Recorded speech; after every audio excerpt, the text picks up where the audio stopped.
Bienvenue dans cette nouvelle vidéo. Aujourd'hui, nous allons poser la question: es-tu un ange ou un démon? Choix 1. Première carte, la tempérance. Tu es une âme de pont, une tisseuse entre les mondes. Tempérance est l'archange alchimique, celui qui transforme l'eau en feu, le plomb en or, le cri en harmonie. Tu as dans ta vibration la paix, mais aussi la mémoire de l'épreuve. Tu es un ange incarné, pas dans la perfection céleste, mais dans la volonté de réconcilier. Tu as choisi de descendre, non par chute, mais par compassion. Deuxième carte, 6 de coupe. Ton énergie angélique s'est révélée dès l'enfance. Tu as toujours ressenti une nostalgie inexplicable, comme si tu venais d'un lieu oublié où tout était plus doux, plus pur, plus vrai. Ce monde t'a toujours paru brutal et tu as parfois voulu repartir. Tu es ici pour réapprendre à faire confiance, à aimer dans la densité. Tu es un gardien silencieux, souvent blessé par le rejet, mais toujours capable de guérir les autres, même enseignant.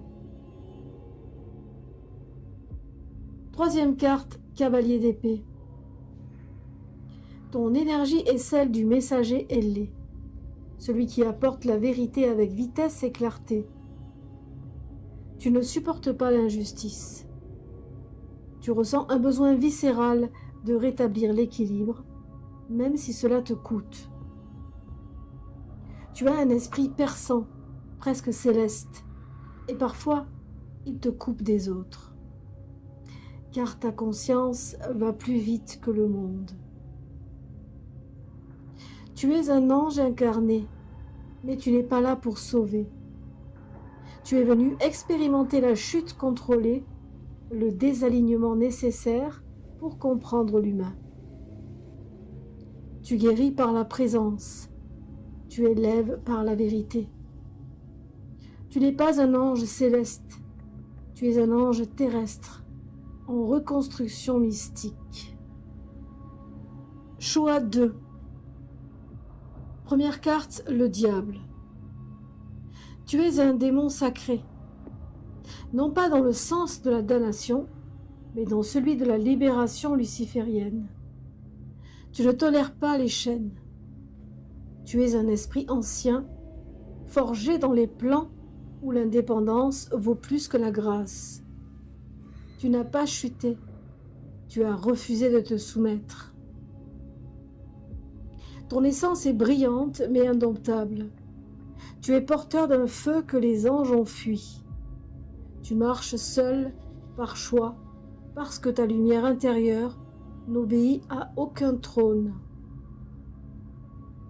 Deuxième carte, reine de bâton.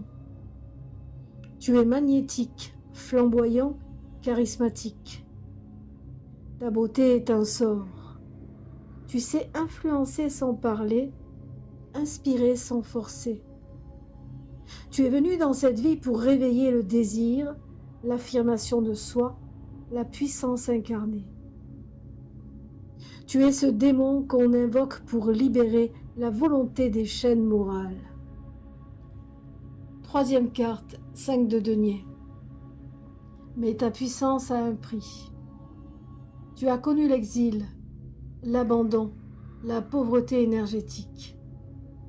Le monde ne sait pas toujours quoi faire de toi. On t'a peut-être rejeté, diabolisé, marginalisé. Mais tout cela n'est que la preuve de ta nature dissidente. Tu n'es pas maudit, tu es libre.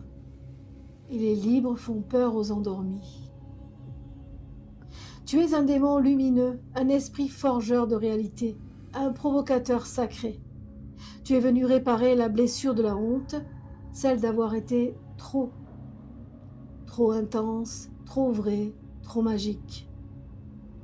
Tu n'obéis à rien, mais tu es fidèle à ta propre vérité intérieure. Ton feu est ancien, Ton nom est inscrit dans l'ombre des grimoires.